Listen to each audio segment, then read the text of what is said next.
Muy bien, ahí tenemos de nuevo las preguntas. Qué bueno que ya está con nosotros también Ignacio y Brian.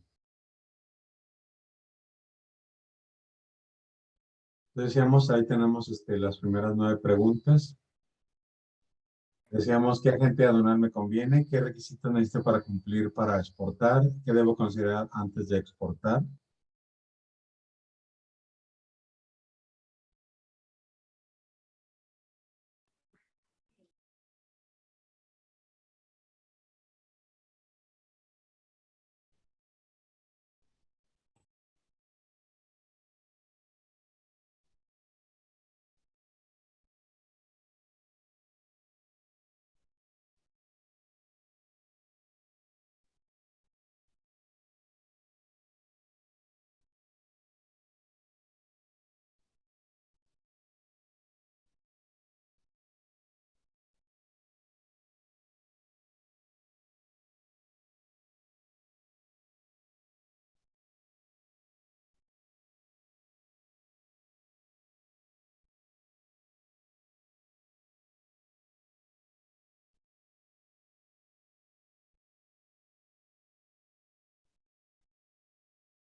La siguiente pregunta era, ¿qué es el padrón de importadores y exportadores? ¿Qué es un certificado de origen? ¿Cómo obtener un certificado de origen? ¿Qué es una fracción arancelaria? ¿Cómo puedo obtener la fracción arancelaria de mi producto? ¿Y dónde puedo consultar información sobre aranceles?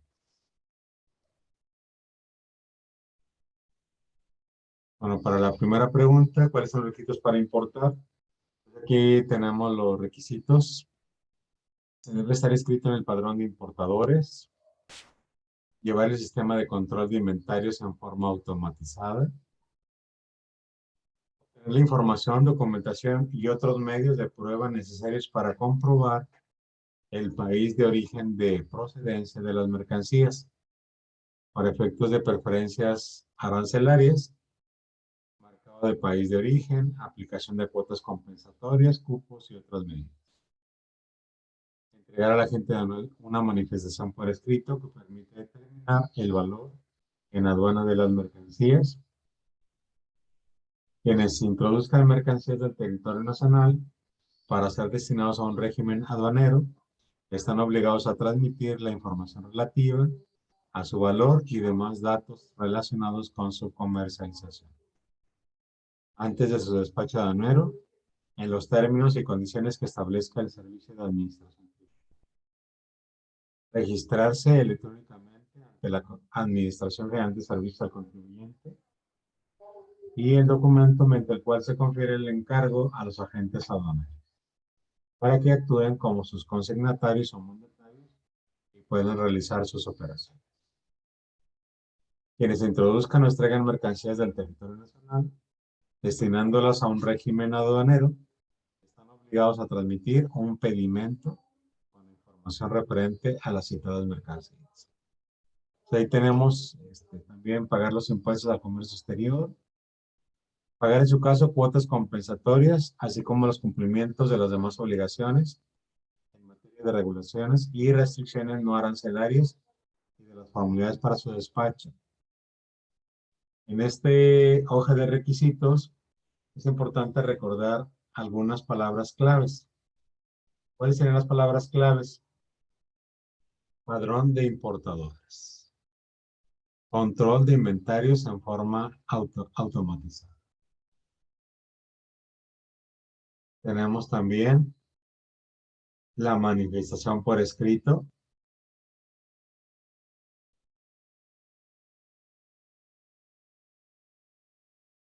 Tenemos también por ahí el documento de encargo para los aduanales. El pedimento, que es un poco como la solicitud de lo que se va a importar.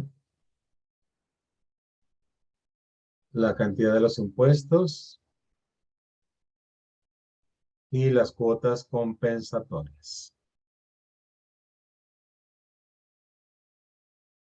Y pasamos a la segunda pregunta. Dice, ¿puede importar productos si no estoy adscrito al padrón de importadores? No, pero se pueden importar algunos artículos por correo o por mensajería.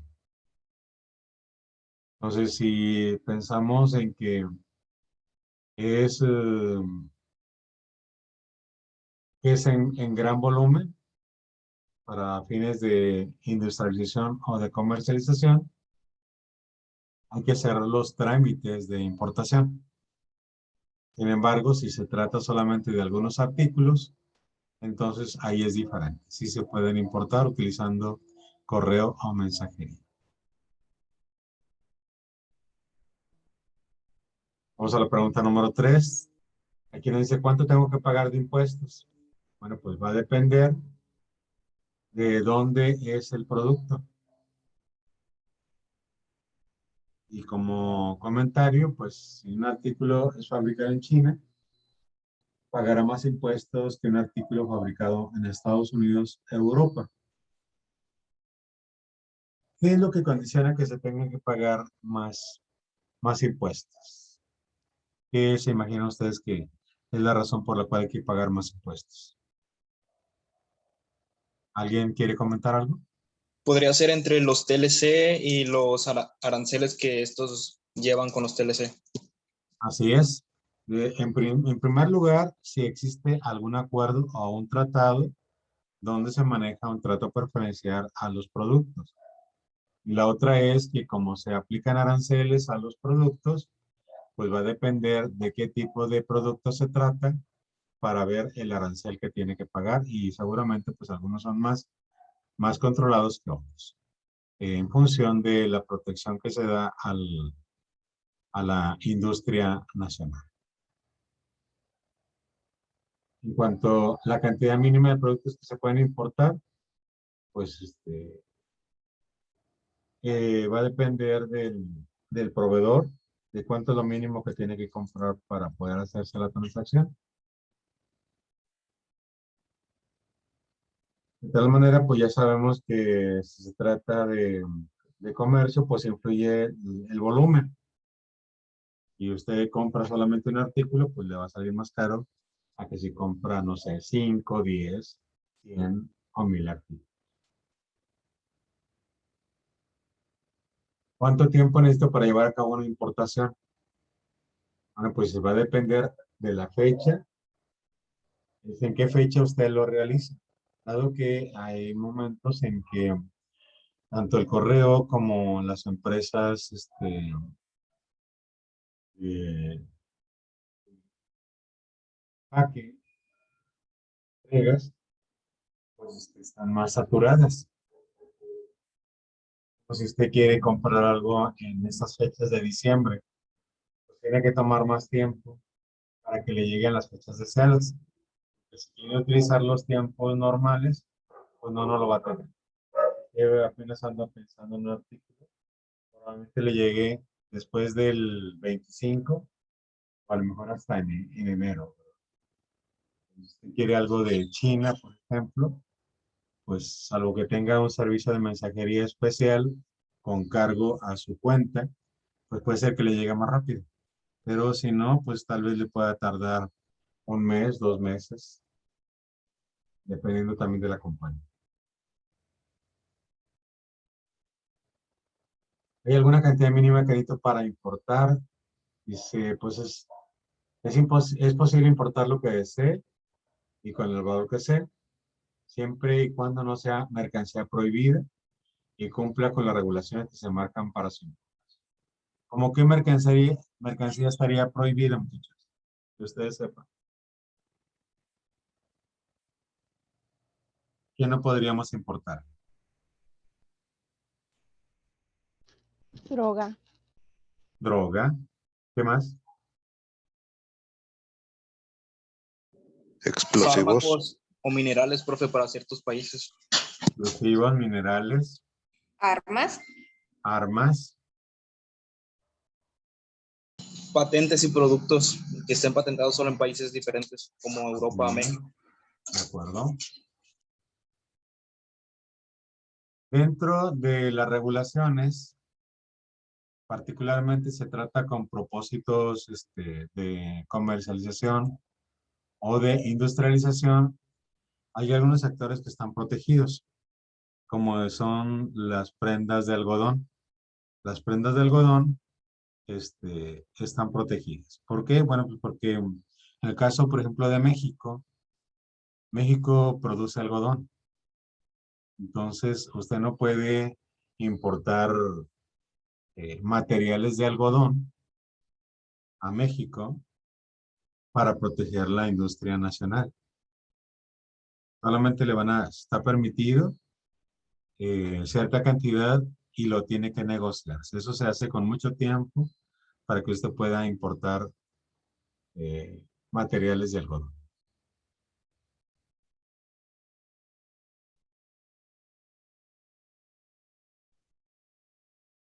¿Qué agente aduanal me conviene? Pues obviamente pues necesita un agente aduanal que le brinde atención y servicio de calidad a un precio justo y que se encuentre dispuesto a apoyarle en las consultas que requiera, porque a lo mejor solamente le hace el paso de las mercancías, pero usted tiene dudas porque es la primera vez que va a importar algo. Pues a lo mejor le ofrece el servicio, la consultoría, ¿verdad?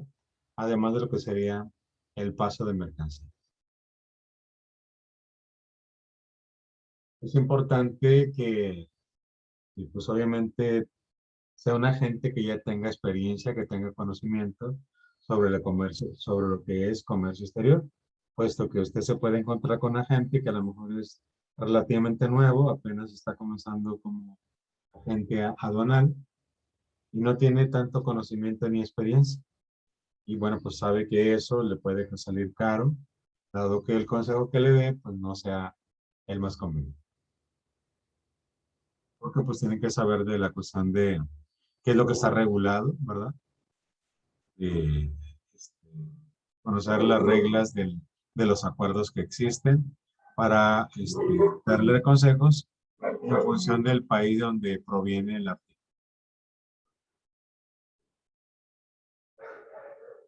Y en el aspecto de exportación,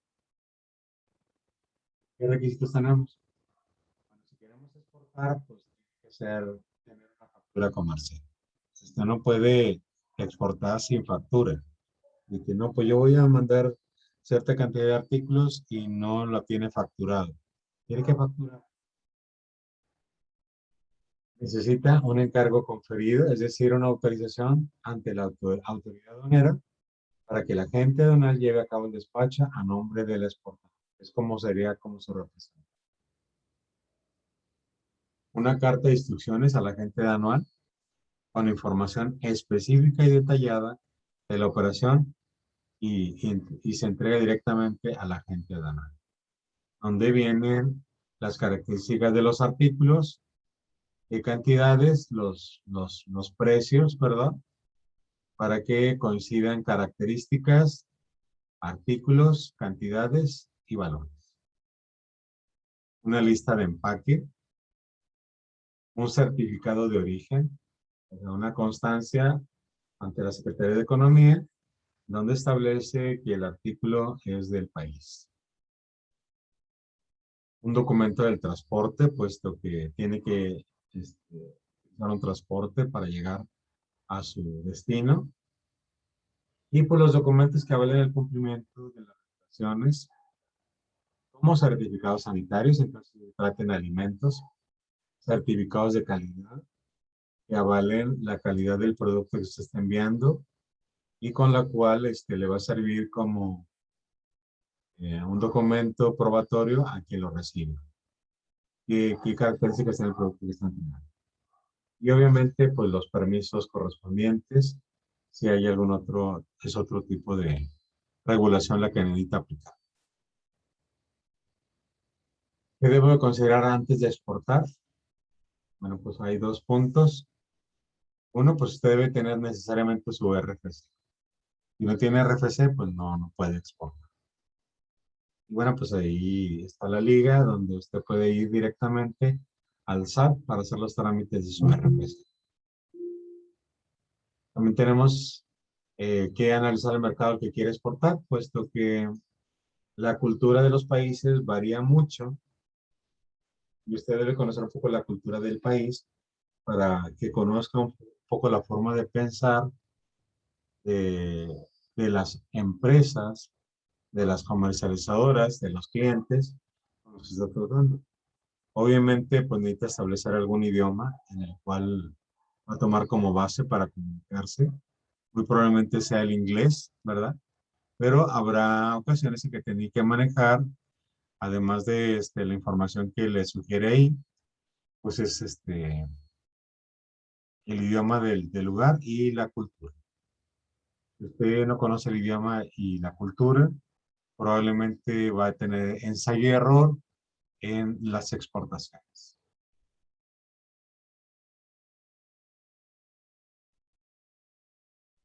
¿Qué es el padrón de importadores y exportadores que ya mencionamos? Bueno, pues el Servicio de Administración Tributaria, el SAT, en Hacienda, el que está a través de la Administración de Padrón de Importadores, adscrita a la Administración General de Aduanas, elaboró un padrón de importadores. ¿Qué es un padrón de importadores? Es como una lista donde vienen todos los posibles importadores. ¿Con qué propósito? Con el fin de combatir la evasión fiscal, aumentar el control de operaciones de comercio exterior, evitar la economía informal y fomentar el cumplimiento de las obligaciones fiscales. Por eso tiene que utilizar el padrón de importadores y exportadores. Usted se tiene que registrar para que si usted aparece dentro del padrón de exportadores, usted puede exportar. Si usted no aparece en el padrón, pues no puede exportar porque significaría que no está registrado, que no cumple con las reglas, con las leyes. ¿Quiénes presentan? ¿Quiénes lo presentan? Pues, bueno, las personas físicas o morales que pretendan importar mercancías a territorio nacional. ¿Dónde se presenta? Pues a través del portal del SAT, ¿verdad? Y pues recordando que al entrar al portal, algo muy importante es que usted tenga su RFC, que tenga la información necesaria y que cuente con su firma electrónica. No requiere documentos adicionales, pero pues ya mencionamos que tiene que estar registrado y activo en el RFC, contar con su firma y estar al corriente en las obligaciones fiscales.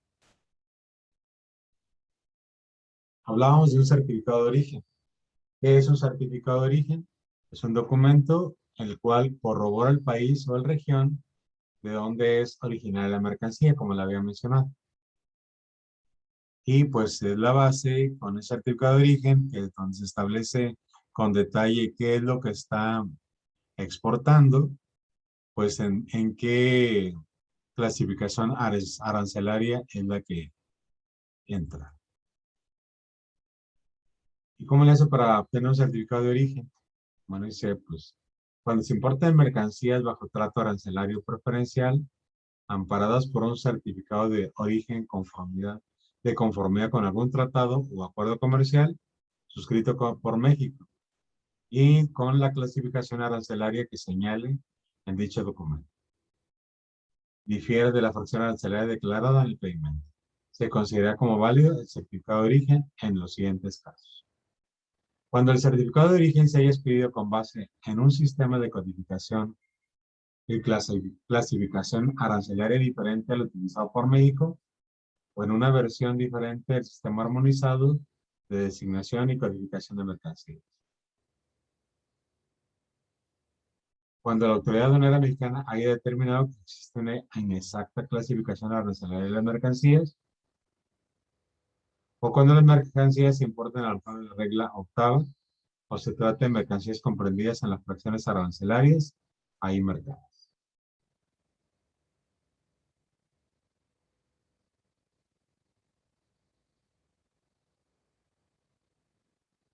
¿Qué es una fracción arancelaria? Ya lo revisamos en otra clase.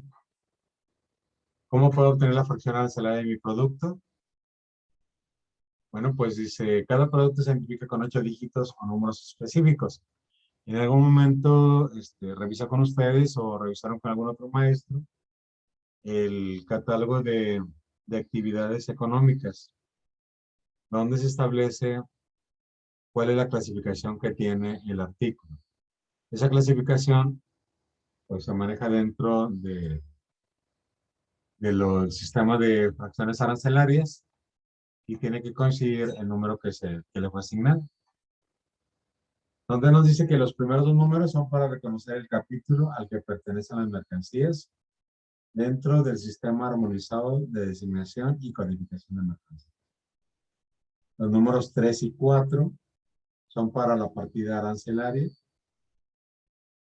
Por ejemplo, las plantas tienen una partida diferente a la que tienen los objetos de arte. O sea, la partida arancelaria serían los dígitos 3 y 4. El primero y el segundo son para el capítulo. El dígito 5 y 6 son para su partida arancelaria. Y el dígito 7 y 8 es para la forma local en México. Los primeros 6 dígitos son internacionales y los últimos 2 son del país.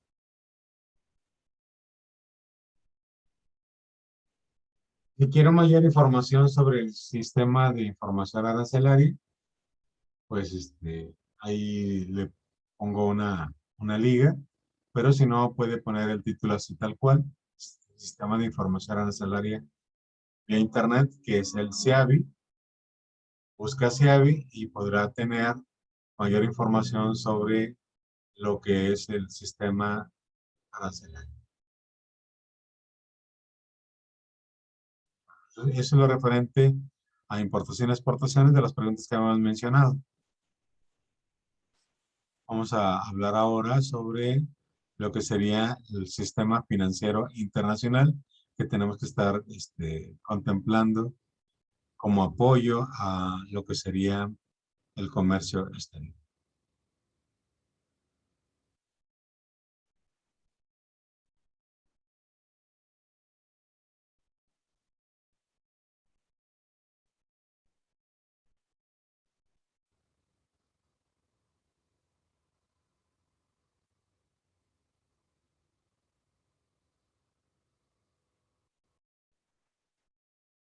En principio, debemos de partir de que los mercados financieros nacionales y los internacionales están relacionados.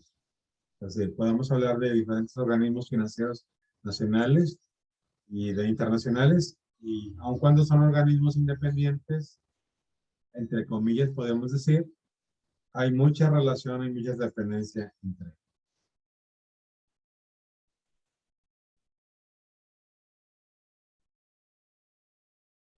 Es tanta la relación que tenemos entre con los organismos internacionales y nacionales, dado que manejan variables económicas que afectan a ambos. Si hablamos de un sistema financiero internacional, pues está compuesto por países. Y lo que le pasa a los países afecta al total de la organización. ¿Cómo que de qué estamos hablando? Bueno, pues que dentro de los países varía la situación del empleo. Entonces, pues si hay problemas con el empleo, va a haber problemas con la producción, va a haber problemas con el comercio exterior, va a haber problemas con financiamiento, va a haber problemas con pagos, va a haber problemas con deuda, va a haber problemas con precios y pues obviamente como una de las fuentes de ingresos del gobierno es el comercio internacional, pues también se afecta a los ingresos del gobierno.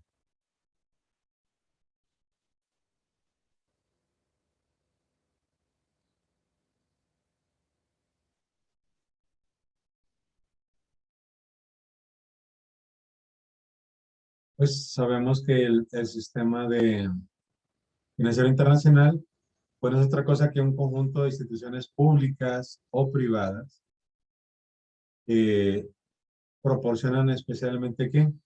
Pues financiamiento en los países para poder obtener los satisfactores, cumplir con las necesidades de los países, pues necesitan recursos.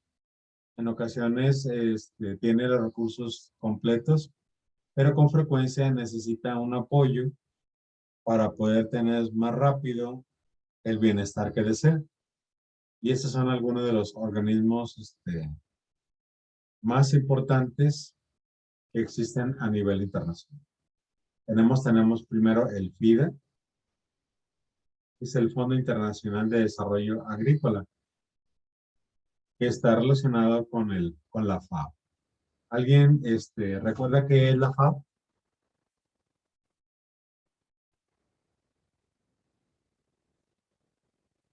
Pablo, Yedri, Odalis. ¿Alguien recuerda qué es la FAO? Brian.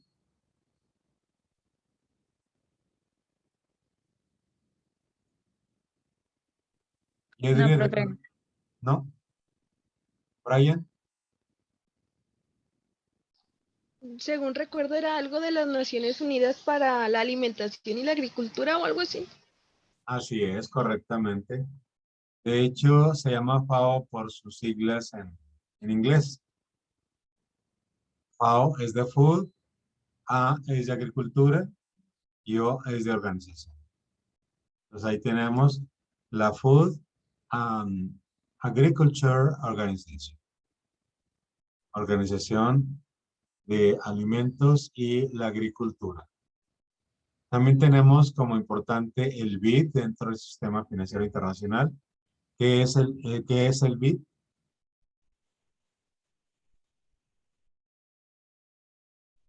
Es el Banco Interamericano de Desarrollo.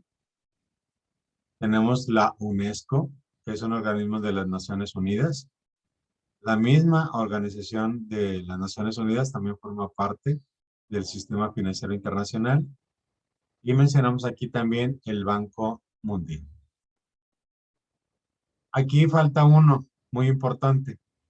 ¿Cuál falta?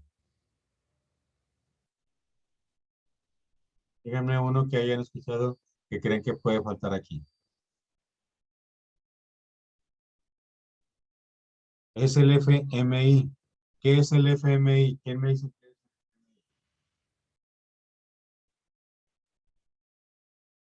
El Según Fondo yo es el Monetario Fondo Monetario. Internacional. Ajá. Es el Fondo Monetario Internacional. No está mencionado aquí, pero es uno de los más importantes que existen dentro del sistema financiero internacional, porque es el que está involucrado en los préstamos, ¿sí? En las deudas de los países.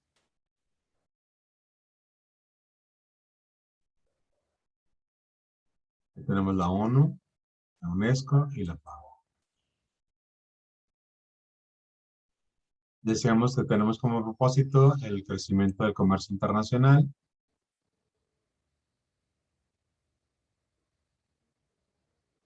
Y necesariamente tenemos que hablar de que en el transcurso del avance de las economías a nivel internacional, pues una parte importante es el dinero o la manera de cómo se puede pagar la adquisición de mercancías. En un principio, pues se manejaba básicamente el trueque. Comenzaron después a trabajar sus propias monedas los países, pero pues no se ponían muy bien de acuerdo en cuanto al intercambio de monedas entre los países, excepto que se tratara de oro. Y pues hubo un tiempo en que se trabajó como patrón de intercambio la cantidad de oro. Y de hecho se estableció dentro de los bancos centrales dentro de los países la importancia del encaje legal, que tenía que ver con la cuestión de una cierta cantidad de respaldo en oro que deberían tener los países para la cantidad de dinero que generan. Y ahí se habló del patrón oro como una forma de medir el intercambio de mercancías y el respaldo en dinero.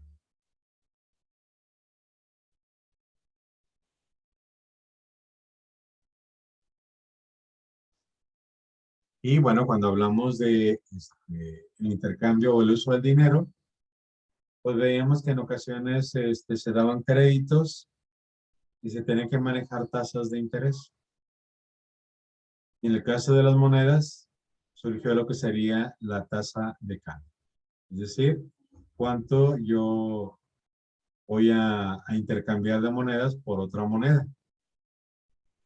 Comenzamos con tasas flexibles y damos lugar a lo que serían las tasas de cambio.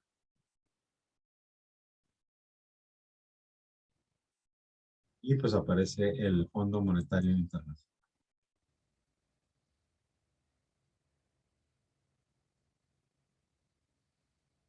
Cuando hablamos de organismos internacionales, tenemos que hacer alguna clasificación, ¿verdad?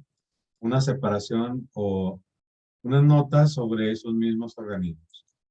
Primeramente, cuando hablamos de organismos internacionales, tenemos que hacer una separación entre los organismos que son multilaterales, o sea, que tienen relación con varios países, y aquellos que solamente se manejan entre dos países.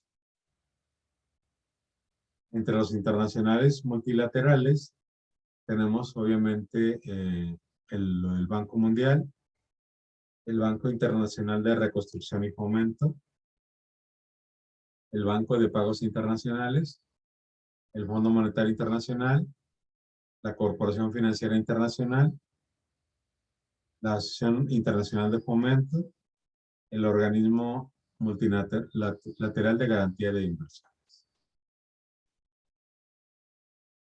Si hablamos de regionales, pues estamos hablando de que solamente abarca una cierta región o una cierta cantidad de países.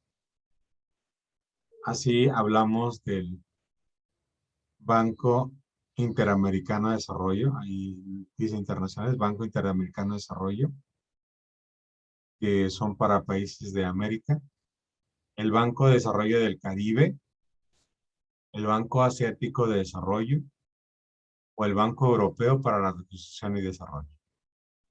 Y entre los bancos bilaterales podemos hablar del Exim Bank de Estados Unidos, el Exim Bank de Japón, de Canadá y de la Agencia Internacional de Desarrollo.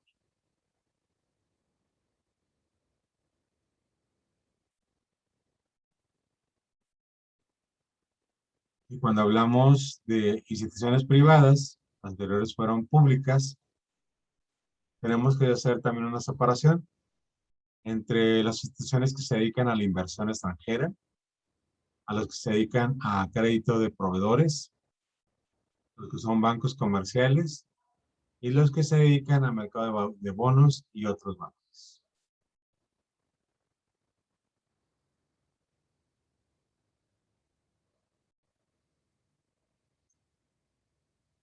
A ver, muchachos, díganme algunos organismos internacionales, 3 organismos internacionales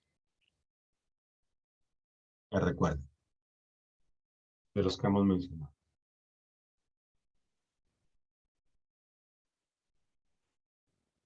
Melissa, ¿recuerda alguno de los organismos internacionales?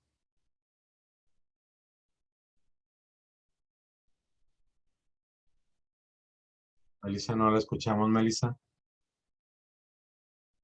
Tal vez, a ver, ¿qué dicen? Claro que sí, Tsuri. Fernanda, ¿me escucha, Fernanda? Sí, sí, lo escucho, maestro. El Banco Mundial Ok, y el FAO, Organización Mundial para la Agricultura y Alimentación. ok. ¿Una más? Y la Organización Las Internacional de organizaciones, Trabajo. No, no mencionamos eso. Juan, las, sí, organizaciones internacionales gubernamentales. dígame como cuáles. Profe, mm, me- de verdad no, bueno, maestro. Bueno, Revíselo, por favor. Brian, ¿me Sí. escucha? El FMI o Ajá, la UNESCO. la UNESCO, muy bien. ¿Uno más? La La Organización de ONU. las Naciones Unidas. Ok, ya se lo ganaron ambos. A ver, uno más. ¿Alcanzamos? No, ya no alcanzamos. Bueno, pues les agradezco por la sesión de hoy. Con esto terminamos. Solamente si pueden abrir sus cámaras para tomarse una foto y concluimos con la sesión de hoy.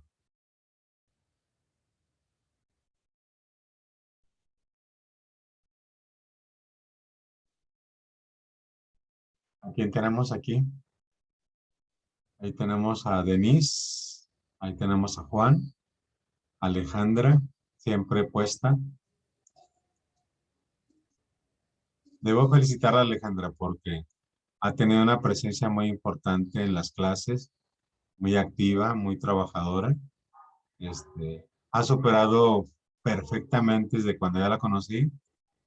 Nada que ver. Era buena ya antes, ahora es mucho mejor. Pablo, gracias.